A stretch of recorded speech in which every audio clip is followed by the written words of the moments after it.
Sebab ini bukan pertama kali saya menangani perkara politik ya. Saya pernah jadi pengacara Golkar, konflik antara Pak Abu Rizal Bakri dengan Pak Agung Laksono. Advokat Yusril Ihza Mahendra mendampingi 4 anggota Partai Demokrat kubu Kongres Luar Biasa Deli Serdang mengajukan judicial review atau uji materi terhadap anggaran dasar anggaran rumah tangga Partai Demokrat tahun 2020 ke Mahkamah Agung. Saya ingin mengingatkan semuanya, saya ingin mengingatkan karena saya bisa sangat mungkin melakukan langkah-langkah yang saya yakini. Sebagai orang tua di partai ini, saya memohon ampun, saya tetap meminta saudara bersabar. Advokat itu kan tidak boleh proaktif sesuai undang-undang advokat dan kode etik advokat. Jadi dia menunggu saja. Tapi kalau ada orang datang, gimana kalau saya minta bantuan Anda nih untuk menangani masalah yang saya hadapi. Kalau advokat itu dia sanggup menangani kasus itu, dia tidak bisa menolak. Dia akan tangani kasus itu. Sebuah insiden yang selamanya akan tercatat dalam sejarah Partai Demokrat. Munculnya upaya pengambil alihan Partai Demokrat secara paksa. Dunia politik tak seindah yang kita mimpikan. Janganlah terlalu baper. Kalau mau jadi pemimpin, kan dia bilang seorang prajurit itu bukan dilihat dari pangkatnya, tapi dari integritasnya. Yang begini-begini dibaper, dilempar ke publik begitu, sekarang menjadi heboh. Coba kalau dia nggak pidato, deklarasi tentang kudeta tanggal 1 Februari, ayam aja.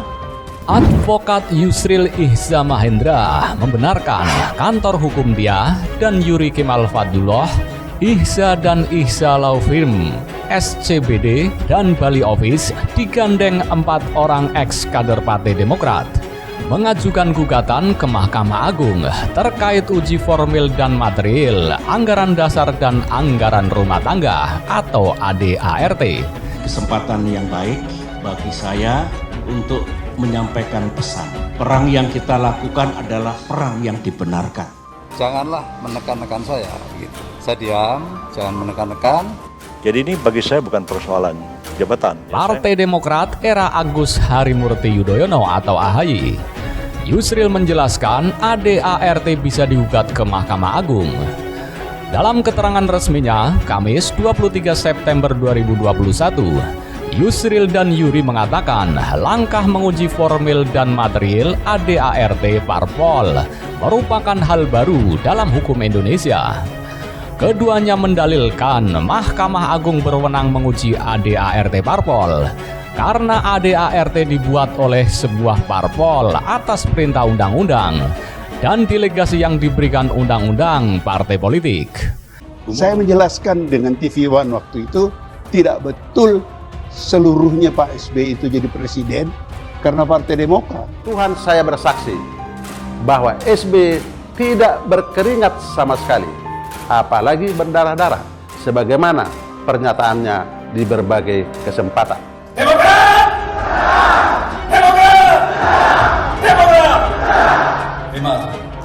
Nah, kalau ADART Parpol itu ternyata prosedur pembentukannya dan materi pengaturannya ternyata bertentangan dengan undang-undang, bahkan bertentangan dengan Undang-Undang 1945, maka lembaga apa yang berwenang untuk menguji dan membatalkannya, kata Yusril. Harapan semoga pengadilan bisa menjadi benteng terakhir nih bagi kami dalam memperjuangkan keadilan, dalam menegakkan keadilan dan kebenaran. Di sini kami mencari keadilan. Ya. Kenapa? Kalau bisa disampaikan tadi, ini juga melanggar kok selama ini selalu didengung-dengungkan terkait dengan Undang-Undang Parpol. Karena sangat jelas mereka melanggar Undang-Undang Parpol. Salah satunya adalah pasal 26. Pasal 1 konstitusi itu menjelaskan kita bukan sekedar negara hukum. Kita ini negara hukum yang demokratis. Artinya apa? Berbasis pada kepentingan rakyat. Kalau segelintir orang yang sudah dipecat sebagian besarnya bisa melakukan tindakan seperti ini yang diserang sebenarnya negara, kekuasaan, dan pemerintahan yang sah. Bukan sekedar Partai Demokrat. Yang mula-mula didekati itu Nurwantio menolak, mereka mencari figur lain, dapat Pak Muldoko. Nah ini harus kita jelaskan. Kenapa terjadi? Ini kan kayak orang beramai-ramai mencari tokoh. Yusril menyebut ada kevakuman hukum untuk menyelesaikan persoalan di atas. pengadilan negeri yang berwenang mengadili perselisihan internal parpol yang tidak dapat diselesaikan oleh mahkamah partai tidak berwenang menguji ADART. Yusril menyebut PT UN juga tidak berwenang mengadili hal itu karena kewenangannya hanya untuk mengadili sengketa atas putusan tata usaha negara. Pernah 4 kali ditawari jadi ketua Mahkamah Konstitusi, 2 kali ditawari jadi duta besar, 1 kali ditawari menjadi hakim International Court of Justice di ICJ, International Court of Justice di Den Haag, dan saya menolaknya. Karena itu, saya menyusun argumen yang insya Allah cukup meyakinkan dan dikuatkan dengan pendapat para ahli antara lain Dr. Hamid Awaludin, Profesor Dr. Abdul Ghani Abdullah, dan Dr. Fahri Bahmid bahwa harus ada lembaga yang berwenang menguji ADART untuk memastikan apakah prosedur pembentukannya dan materi muatannya sesuai dengan undang-undang atau tidak, sebab penyusunan ADART tidaklah sembarangan karena dia dibentuk atas dasar perintah dan pendelegasian wewenang yang diberikan oleh undang-undang, ujar Yusril. Yusril dan Yuri mengatakan kedudukan parpol sangatlah mendasar dalam kehidupan demokrasi dan penyelenggaraan negara.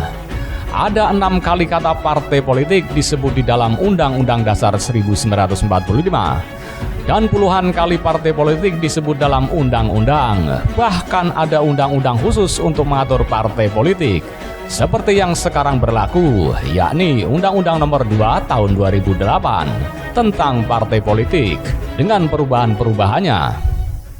Pak, beliau sangat direndahkan, Pak. Sabta Marga Sumpah Prajurit, beliau bintang 4.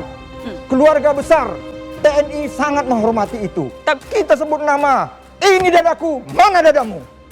Itu baru gentleman. Nah, mengingat peran partai yang begitu besar dalam kehidupan demokrasi dan penyelenggaraan negara, bisakah sebuah partai sesuka hatinya membuat ADART?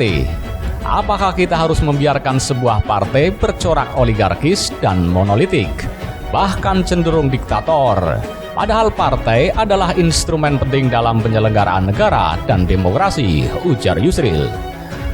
Kami berpendapat bahwa pengujian ADART Partai Demokrat ke Mahkamah Agung ini sangat penting dalam membangun demokrasi yang sehat di negara kita. Sebagai advokat, kami bekerja secara profesional sebagai salah satu unsur penegak hukum di negara ini sesuai ketentuan Undang-Undang Advokat. Yusril menegaskan posisinya di dalam perkara ini sebagai advokat lepas dari ranah politik. Yusril menyebut keempat orang tersebut punya legal standing untuk mengajukan judicial review atau JR ke Mahkamah Agung. Bahwa ada kubu-kubu tertentu di Partai Demokrat yang sedang bertikai. Kami tidak mencampuri urusan itu. Urusan politik adalah urusan internal Partai Demokrat. Kami fokus kepada persoalan hukum yang dibawa kepada kami untuk ditangani, katanya. Mungkin karena orang melihat kredibilitas, objektivitas, dan yang paling penting ya orang ini bisa dipercaya dan dia nggak pernah berkhianat dalam menangani satu perkara yang dipercayakan kepadanya.